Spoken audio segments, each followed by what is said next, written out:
암나기들을 잃어버린 사건을 하나님께서 사울의 가정에 일어나게 하셨습니다. 그리고 그 암나기를 다시 찾습니다. 정말 사람의 눈으로 볼 때는 다 우연의 연속같이 이어지는 그 하나님의 전개 속에서 사울은 하나님의 사람을 만납니다. 그리고 잃었던 암나기들을 찾았다는 소식을 듣습니다. 그리고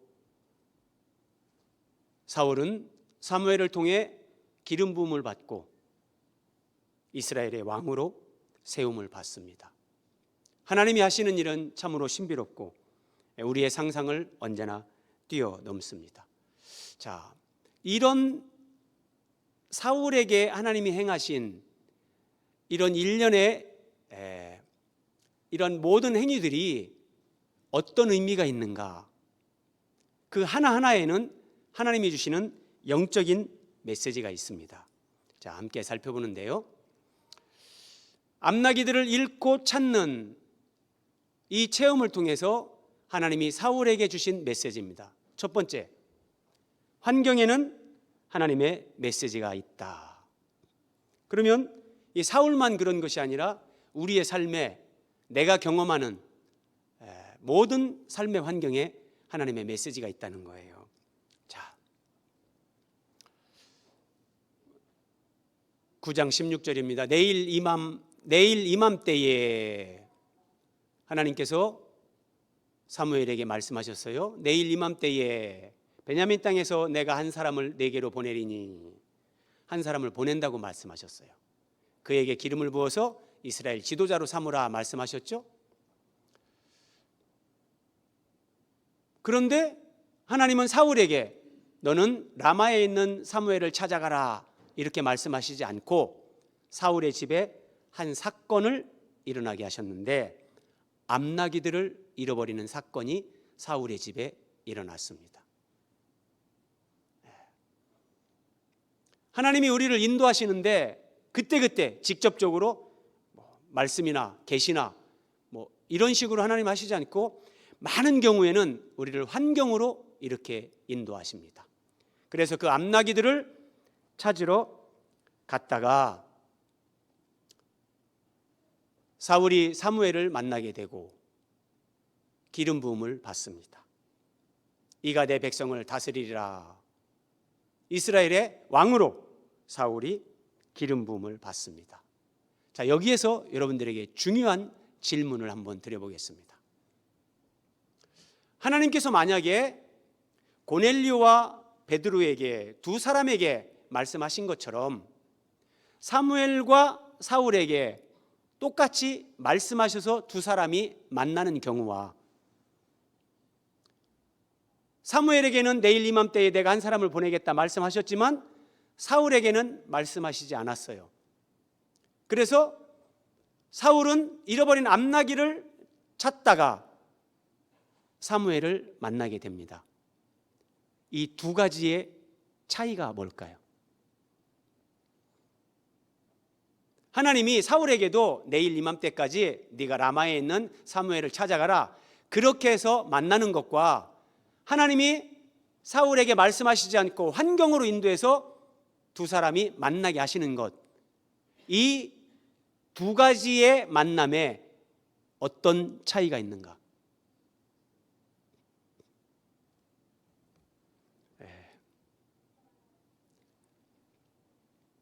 하나님께서 만약에 사울에게 말씀하셔서 내일 이맘때까지 네가 사무엘을 찾아가라 그렇게 해서 두 사람이 만난다면 그 이상의 메시지는 없습니다. 환경을 통해서 하나님이 주시는 메시지가 있는데 하나님이 직접 말씀하셔서 두 사람이 만났다면 환경을 통해서 주시는 메시지를 사울은 받을 수 없습니다. 네. 왕이 될 세자는 궁중에서 특별한 교육을 받습니다. 사울은 이스라엘의 왕으로 하나님이 세우기로 작정하셨습니다. 그래서 사울에게 하나님께서 특별한 체험 학습을 시키는 겁니다. 자, 우리는 예수님 안에서 왕 같은 제사장으로 우리는 부름받은 사람들입니다. 우리의 삶 속에도 우리는 왕의 자녀이기 때문에 거기에 걸맞는 신앙 인격, 거룩함, 그런 삶이 따라와야 되기 때문에 하나님이 우리를 그렇게 인도하시면서 그런 가르침과 메시지를 우리에게 주십니다. 하나님은 암나기들을 잃어버리고 그것을 찾다가 하나님의 사람을 만나는 이런 특별한 체험을 통해서 이스라엘의 왕으로 세움받는 사울에게 평생에 잊을 수 없는, 아니 잊으면 안 되는 그 메시지를 사울의 심령에 각인시킵니다. 그래서 하나님이 사울에게 직접 말씀하시지 않고 환경으로 그를 인도하셨던 겁니다.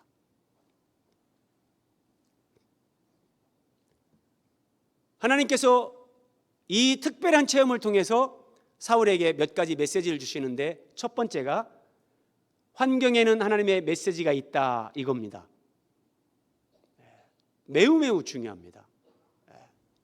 그래서 사울은 이 경험을 통해서 그냥 암나기 몇 마리 잃어버렸고 뭐 그럴 수도 있지, 그런가 보지, 이렇게 생각하고 넘어갈 수 있었던 이런 우연으로 그냥 치부하고 말, 이런 사건을 통해서도 이제 우리의 삶 가운데 우연이라는 것은 없구나, 하나님이 다 허락하시고 주권적으로 섭리하시고 하나님이 이걸 통해서 나에게 메시지를 주시는구나, 내가 이제 왕으로 이스라엘을 다스리면서 하나님 앞에서 살아갈 때 무슨 일을 만나든지 어떤 일을 경험하든지 나는 거기에서 하나님의 메시지를 들어야 되겠구나, 이것을 하나님이 가르쳐 주신 거예요.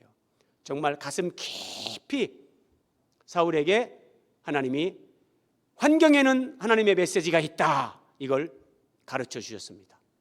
자, 암나기들을 잃고 찾는 특별한 체험을 통해서 하나님이 사울에게 주신 메시지 두 번째,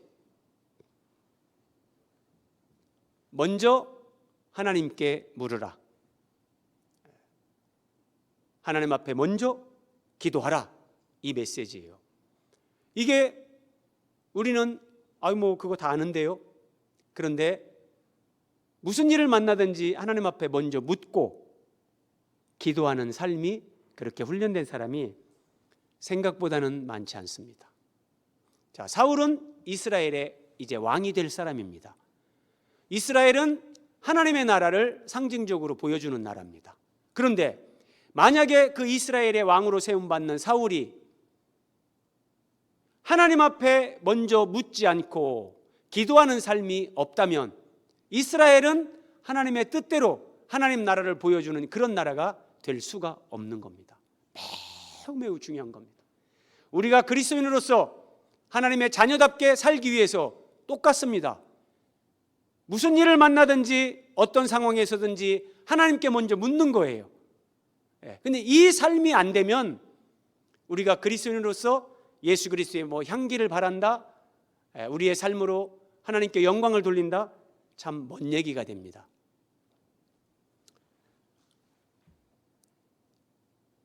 에브라임 산지와 살리사 땅으로 두루 다녀보았으나 찾지 못하고, 다시 한번 보십시오. 두루 다녀보았으나 찾지 못했다.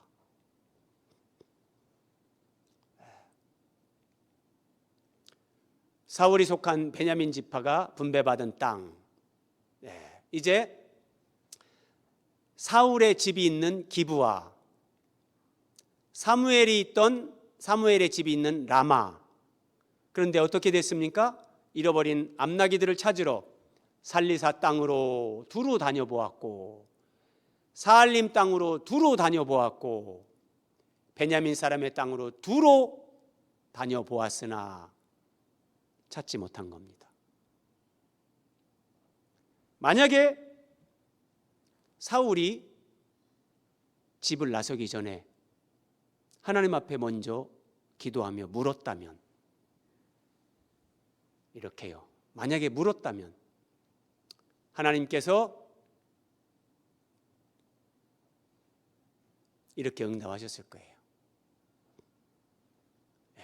그러면 먼 길을 돌아서 하나님의 사람을 만나는 것이 아니라 기브아에서 바로 아래에 있는 라마, 여러분 이것을 하나님이 사울의 이 체험을 통해서 그냥 각인을 시키는 거예요.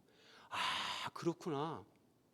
내가 하나님 앞에 묻고 기도를 먼저 하면 정말 헛수고하지 않고 시간 낭비하지 않고 정말 하나님 기뻐하는 그런 믿음의 삶을 살 수 있겠구나.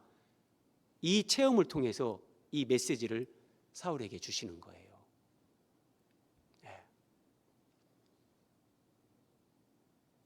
인생을 살면서 믿음 생활하면서 어떤 일을 만나든지 제일 먼저 하나님께 물어야 된다. 기도해야 된다.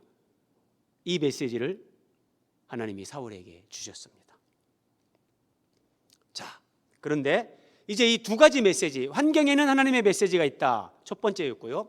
두 번째 주신 것은 하나님께 먼저 물어야 된다. 기도해야 된다. 이 두 가지 메시지를 각인시켜 주셨어요. 자, 그런데 사울이 왕이 되고 2년이 지난 때입니다. 블레셋이 이스라엘과 이제 전쟁을 일으켰습니다.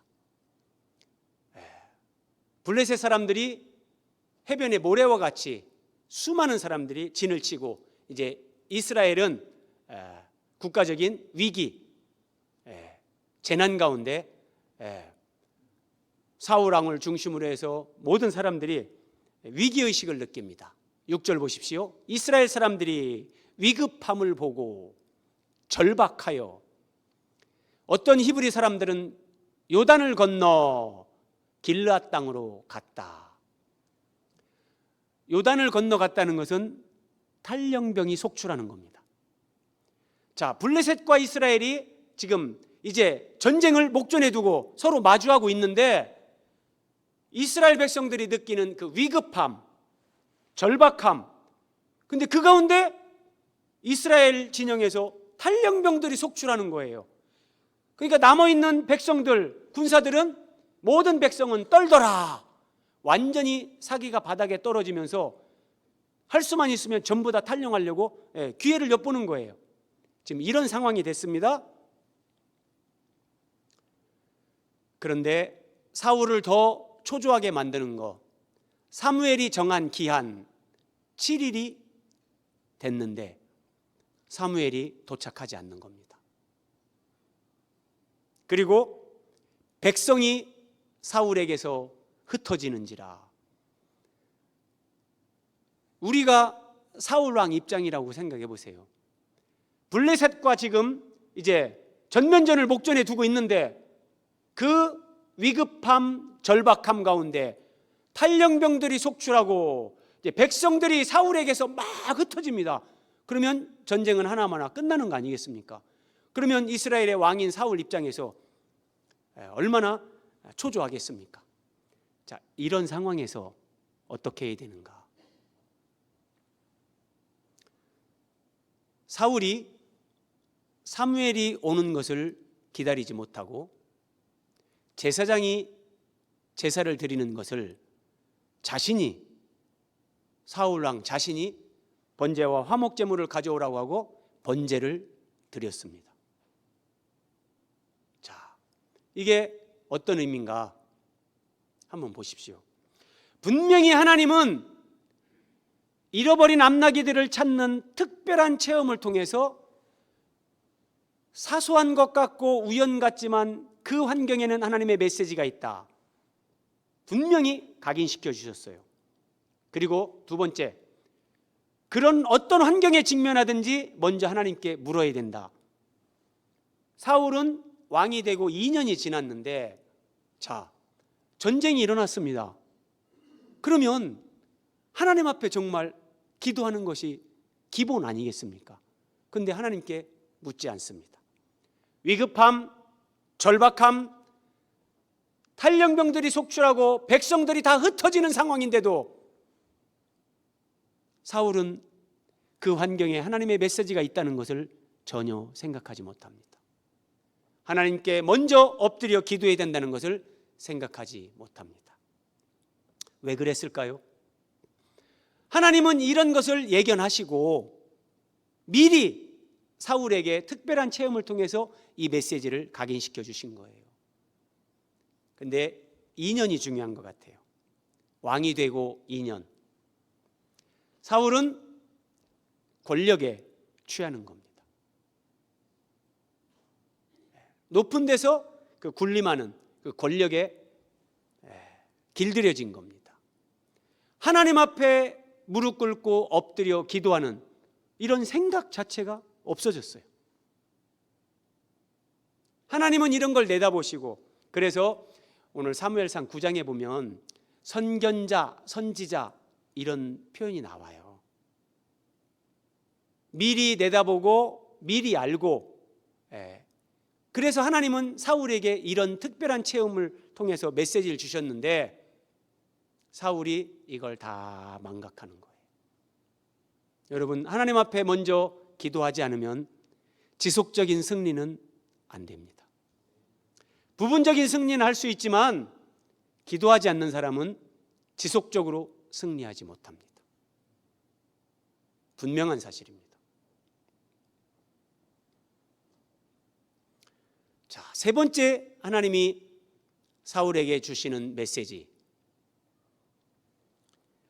예수님으로 승리하라. 말씀으로 승리하라. 이런 의미예요. 자, 9장 6절. 이 성읍에 하나님의 사람이 있는데, 하나님의 사람을 찾아가죠.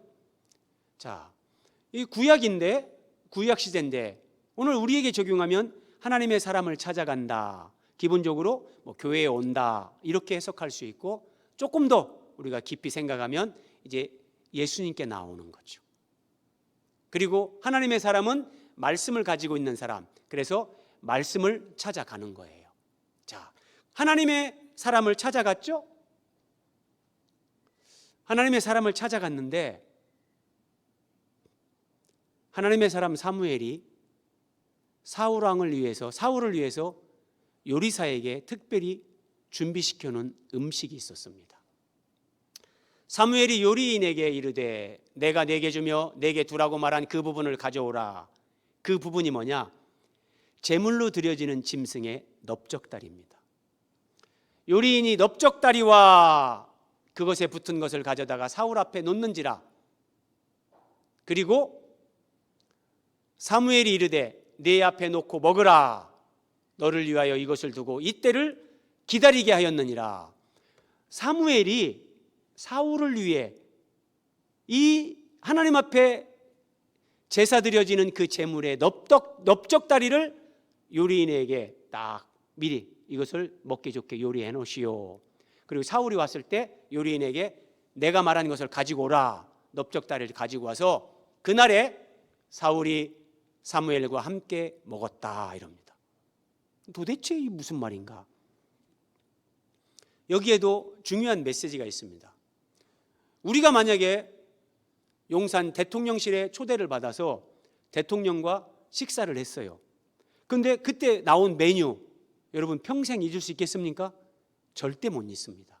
그때 내가 대통령실에서 대통령과 이 메뉴를 먹었는데, 자, 하나님은 사무엘을 통해서 사울에게 제물로 드려지는 그 짐승의 넓적다리를 같이 먹게 했습니다. 넓적다리는 소의 넓적다리 저렇게 표시된 대로, 더 쉽게 얘기하면 이런 허벅지, 한마디로 이것은 힘을 상징하는 겁니다. 힘을. 자, 출애굽기 29장 27절 한번 봅니다. 아론과 그의 아들들의 위임식, 제사장 위임식, 그때 순양을 제사장 위임식에 제물로 드리는데 그때도 그 제물에 넓적다리를 거룩하게 하라. 넓적다리를 따로 떼어서 구별하라는 거예요. 왜냐하면 아론과 그의 자손에게 돌릴 영원한 분깃이다. 그러니까 제사장들만 이 넓적다리를 먹게 하라. 하나님 앞에 제물로 바쳐지는 그 제사로 드려지는 그 제물의 넓적다리를 제사장들이 먹게끔 그들의 영원한 분깃이 되게 하라고 하나님이 그렇게 말씀하셨어요. 어떤 의미인가? 넓적다리는 힘을 상징합니다.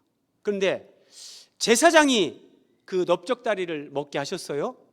그러면 제사장은 제물을 통해서 하나님 앞에 제사를 드리는데 구약의 제물은 예수 그리스도를 다 예표하죠. 그러니까 제사장은 그 제물의 넓적다리를 먹는다.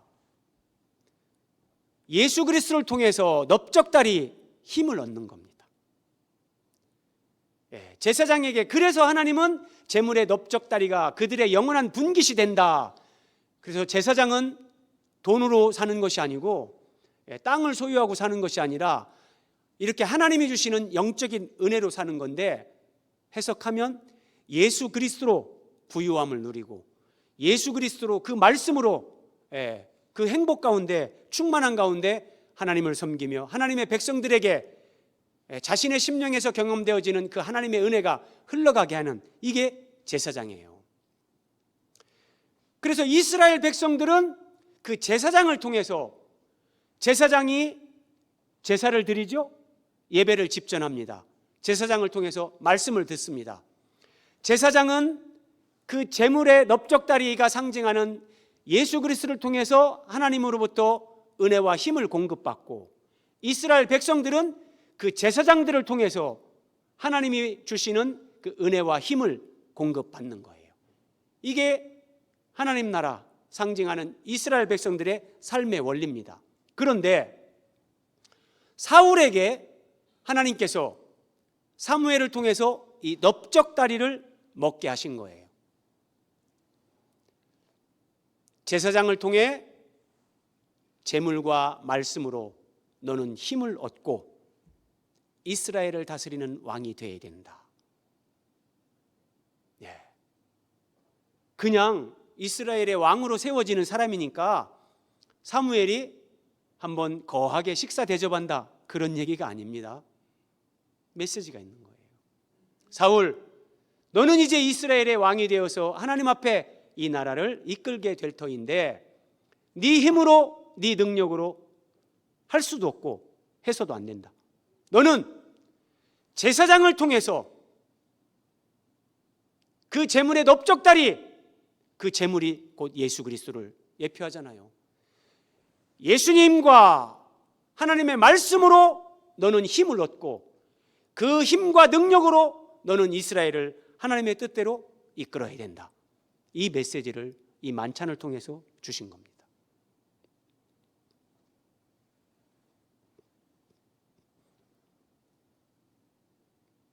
백성이 사울에게서 다 흩어집니다. 블레셋과 전쟁을 목전에 두고 있는데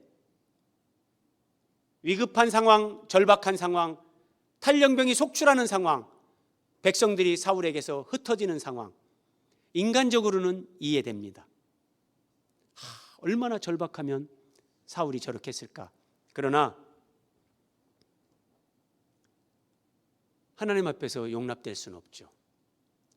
사무엘이 아직 오지 않아서, 그러면 말씀드렸잖아요.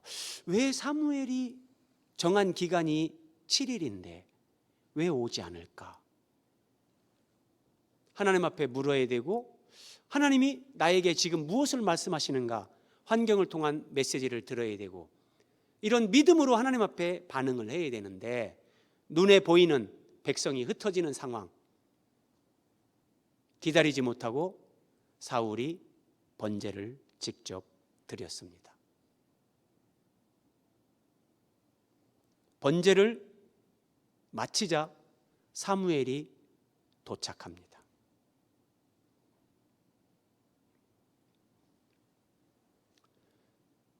자, 사울은,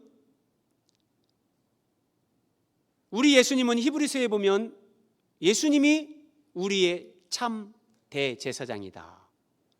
이것이 정말 중요하다고 히브리서 8장에 말합니다. 구약의 모든 대제사장들이 나오는 것, 예수 그리스도에 대한 그냥 모형과 그림자입니다. 그래서 제사장이 제사를 드리는 것, 그래서 예수님은 우리의 참 대제사장이시면서 예수님은 단번에 하나님 앞에 드려진 진짜 제물입니다.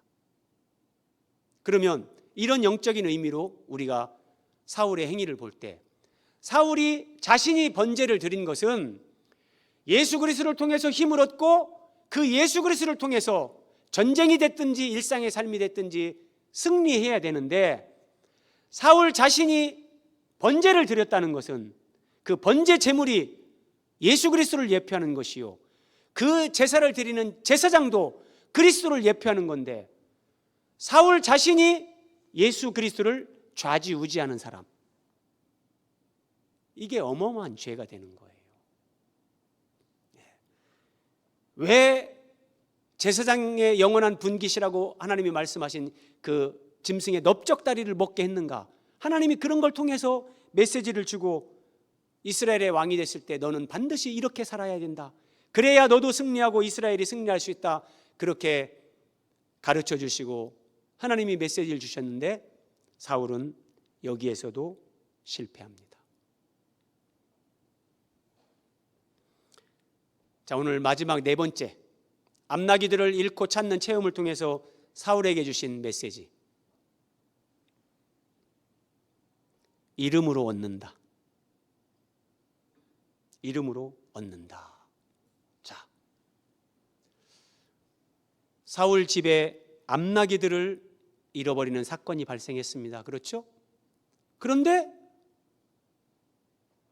이 잃어버린 것을 통해서 어떻게 됩니까?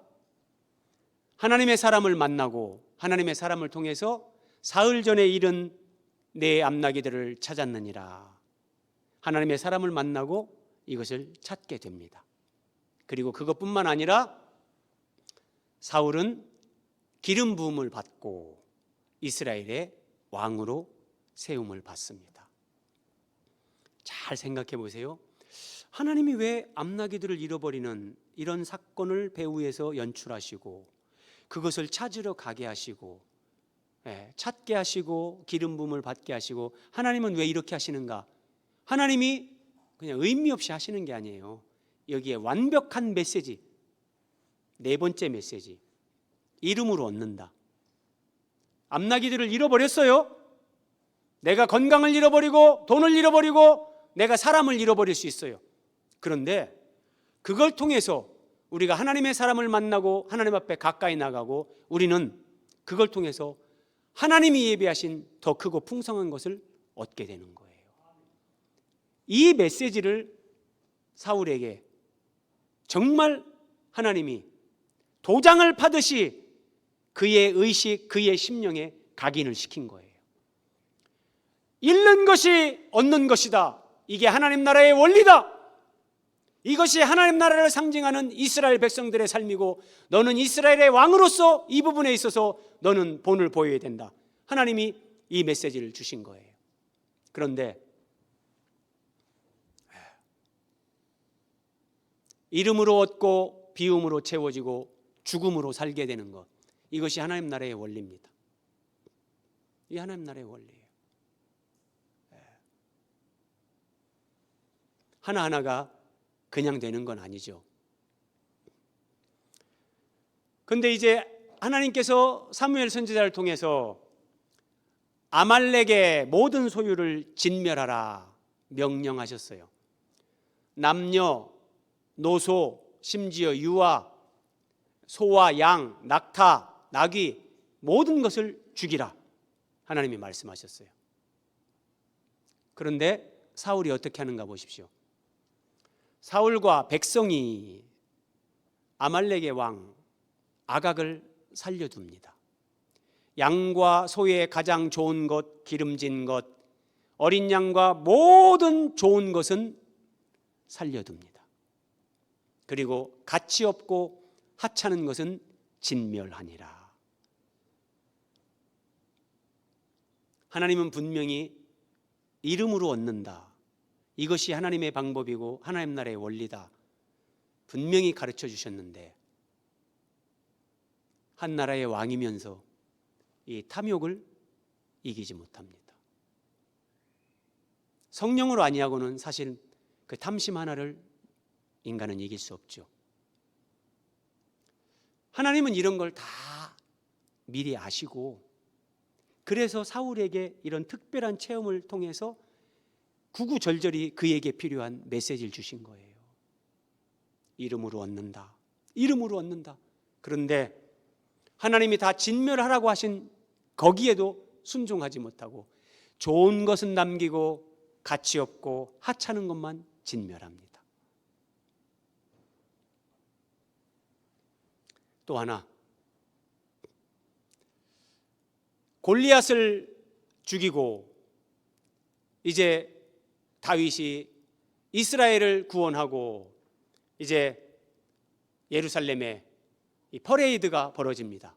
그때 여인들이 사울이 죽인 자는 천천히요, 다윗이 죽인 자는 만만이다, 이렇게 노래했습니다.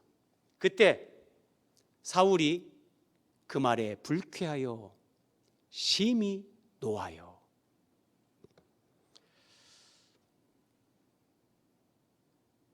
우리가 하나님 앞에서 믿음으로 살아가면서 마지막에, 정말 마지막에 처리해야 될 것은 바로 이겁니다. 이름으로 얻는 거예요. 그런데 재산을 잃는 거 우리는 크게 생각하지만 하나님이 볼 때 정말 우리가 잃어야 되는 것은 자기 목숨, 자아의 생명이라고 말씀드렸어요. 사울이 죽인 자는 천천히요, 다윗은 만만히로다. 기분 상하는 겁니다. 이게 인간의 부패한 자아가 꿈틀하는 겁니다. 이게 처리되지 않으면 우리는 언제든지 하나님 앞에서 우리의 본색을 드러낼 수 있습니다. 이게 처리되지 않으면 우리의 헌신, 우리의 충성은 하나님이 다르게 평가할 수 있습니다. 세례 요한은 어땠습니까? 그는 흥하여야 하겠고 나는 쇠하여야 하리라. 세례 요한의 제자들이 예수님의 말씀을 듣고 예수님에게 가서 예수님의 제자가 되어버립니다. 그래도 세례 요한은 기뻐합니다. 우리가 여기까지 가야 됩니다. 여기까지 가야 됩니다. 사울이 자기의 자기 자신을 하나님 앞에서 잃어버리는, 내가 죽는 그 길을 선택하고 그 삶을 살았다면 하나님은 사울을 존귀케 하실 겁니다. 하나님의 기름 부으심이 다윗에게 있었고 하나님의 뜻이 다윗에게 나타났습니다. 사울도 압니다. 그런데 사울의 자아가 하나님의 뜻을 거역합니다. 그래서 인간의 부패한 자아, 자기 중심적인 자아는 사탄보다 더 악하고 무섭습니다.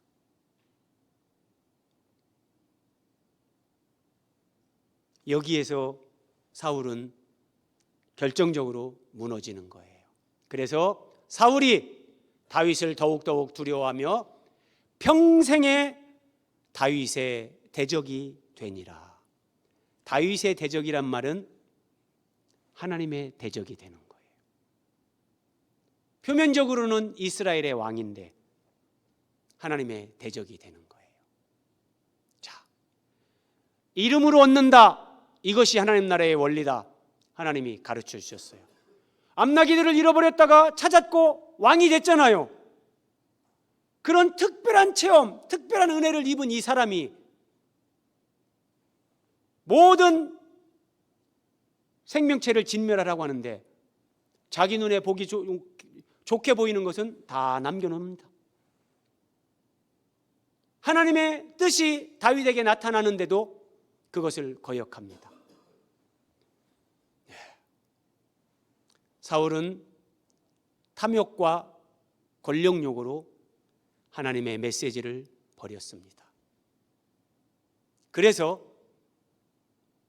하나님도 사울을 버립니다.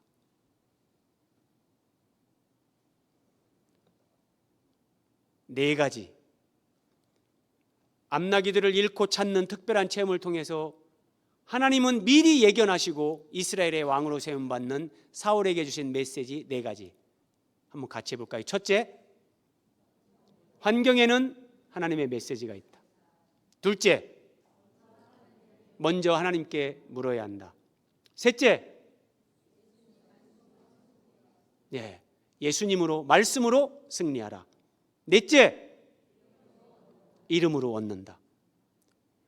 이 메시지를 하나님이 사울에게 주시기 위해서 사울아 내일 이맘때까지 라마의 사무엘을 찾아가라 이렇게 말씀하시지 않고 그 상황으로, 환경으로 체험시키면서 그에게 메시지를 주신 겁니다.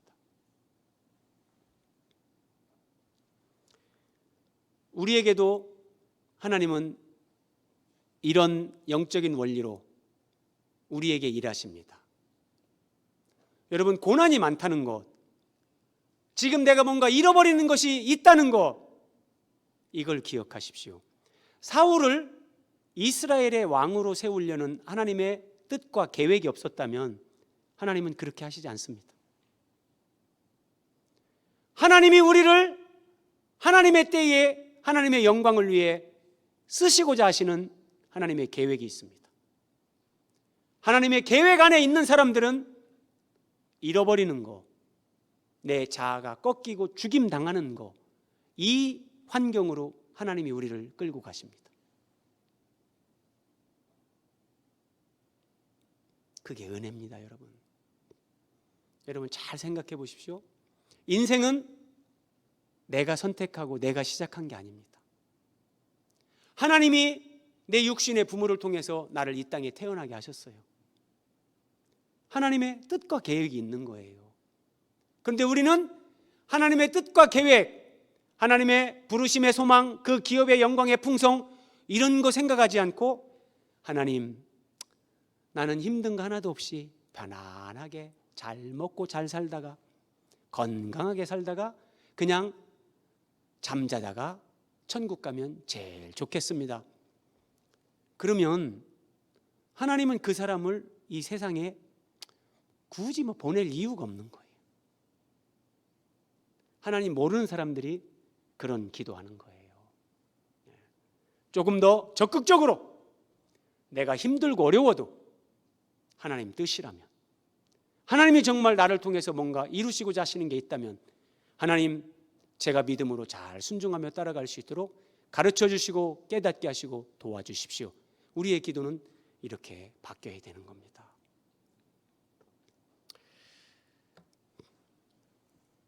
오늘 본문이 내용이 이런 내용이라 제 간증을 하나 하고 마치고자 합니다.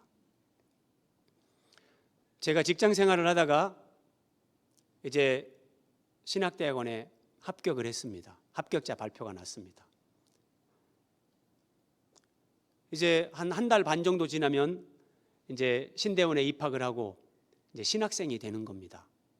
정말 저는 오랫동안 기도했어요. 하나님 만나고 너무 좋아서 하나님, 저는 정말 신학을 하고 목사가 돼서 살고 싶습니다. 정말 오랫동안 기도했는데 하나님이 때가 돼서 그렇게 인도해 주셔서 신학대학원에 합격이 됐어요.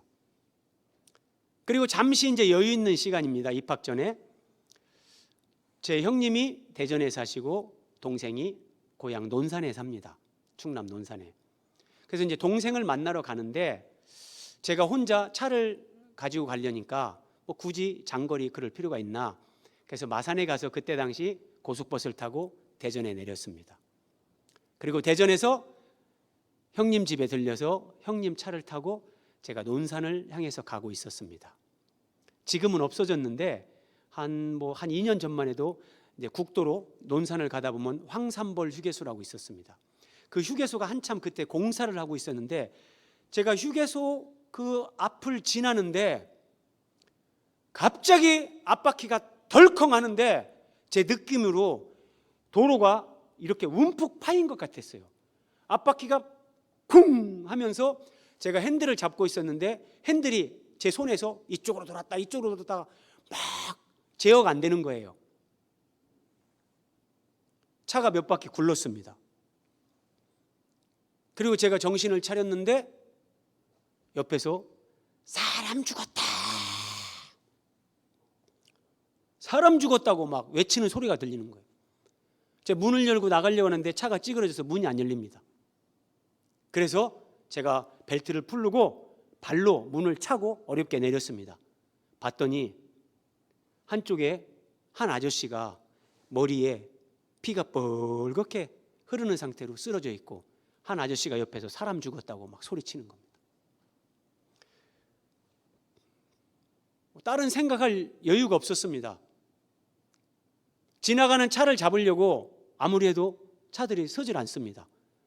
피가 많이 흐르고 있으니까. 계속 제가 차를 세우는데 그때 지나가던 엘란트라 한 대가 딱 섰습니다. 남자 두 사람이 타고 있었는데 환자를 그래서 뒷자리에 실었습니다. 제가 환자를 싣고 타고 가면서 그 남성분 두 분한테 고맙다고 인사를 하고, 제가 시트 이런 거 세차 이런 거 제가 비용을 지불하겠습니다. 고맙습니다. 그랬더니 그분들이 그러는 거예요. 아니 그럴 필요 없습니다. 그러면서 하는 말이, 우리는 사복 경찰입니다, 이러는 거예요. 사복 경찰이기 때문에 우리가 괜찮다고. 그리고 이제 병원에 가고 이렇게 저렇게 저는 경찰하고 사고 났던 현장에 갔는데요, 정말 제가 놀랬어요. 움푹 파인 것이 아니라 아스팔트 포장할 때 한 요 정도 두께잖아요. 요 정도 두께 조금 파인 거기에서 차가 그렇게 된 거예요. 근데 조사하는 경찰관이 저보고 그러는 거예요. 제가 이 차주가 제가 형님이라니까 형님한테 종합보험 들었는지 전화해 보세요. 형님한테 전화를 했더니 종합보험 안 들었대요. 자차 형님 그 개인적인 보험만 들었다는 거예요. 저도 제가 승용차가 있었는데 저도 종합보험 안 들었거든요. 이 사실을 경찰이 듣더니 저를 이렇게 쳐다보더니, 아유 아저씨 고생 좀 하시겠네요. 종합보험이 안 들어있으면 사고 당한 사람이 요구하는 대로 합의금을 줘야 되는 거예요. 만약에 합의가 안 되면 구속이 되는 거예요. 그러면 이제 신학대학원 합격해 놓은 사람이 구속이 된다? 참 앞뒤가 안 맞잖아요. 그래서 저는 그 이제 병원에 누워 있는 분 그 침실 앞에 앉아가지고 속으로만 기도하는 거죠. 하나님, 제가 실수를 해서 사고를 내도 하나님이 막아줘야 되는 거 아닙니까? 이 타이밍은 하나님이 막아주셔야 되지. 어떻게 이런 사고가 납니까, 하나님? 하루가 지났습니다. 이분이 60대였어요. 60대. 이분의 어머님이 오셨어요. 한복을 입고 어머님이 오셨는데 부여에 산대요. 딱 병실에 들어오자마자 아들이 누워있는 그 침대에 손을 딱 얹더니, 하나님 아버지 감사합니다. 우리 아들 죽을 건데 살려주셔서 감사합니다. 제가 속으로 그럼 그렇지, 분명히 뭐가 있다. 저는 속으로 정말 제가 막 간절했던 게 뭐냐면, 이분이 합의금 예를 들어서 5천만 원, 1억 내, 제가 그때 퇴직을 했으니까 퇴직금이 있었거든요. 이야, 이 퇴직금 한 번에 다 날라가면 어떡하지?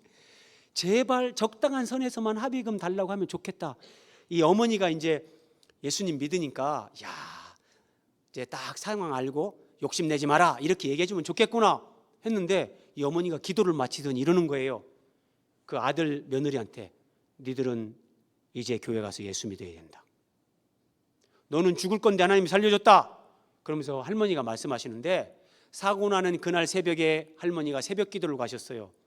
새벽에 기도를 하면서 아직 예수 믿지 않는 이 자식을 위해서 기도하는데, 돌아가신 할머니의 남편과 이 자식이 흰 옷을 입고 하늘로 올라가는 하나님의 환상을 보여주는 거예요.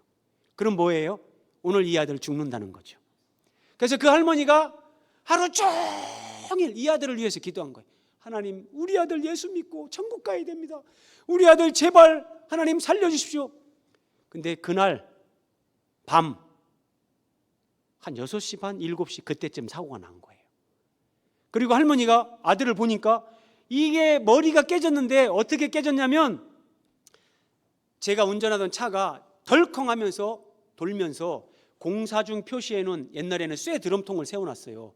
이 쇠 드럼통을 받고 제 차는 굴렀는데 이 쇠 드럼통이 날아가 가지고 버스 기다리던 아저씨 때린 거예요.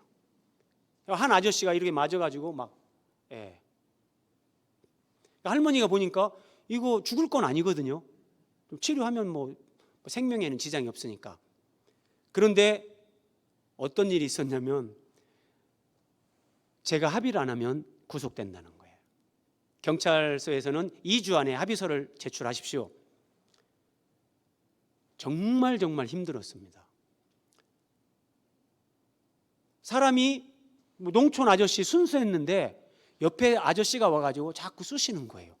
그러니까 갑자기 액수가 올라가고 막 사람이 바뀌는데 무섭더라고요. 방법이 없더라고요. 그래서 제가 그랬어요. 3일째 되는 날 뭐 경찰에 제 주소랑 다 있으니까 제가 도망갈 건 아니고 제가 집이 창원인데 창원에 좀 다녀오겠습니다.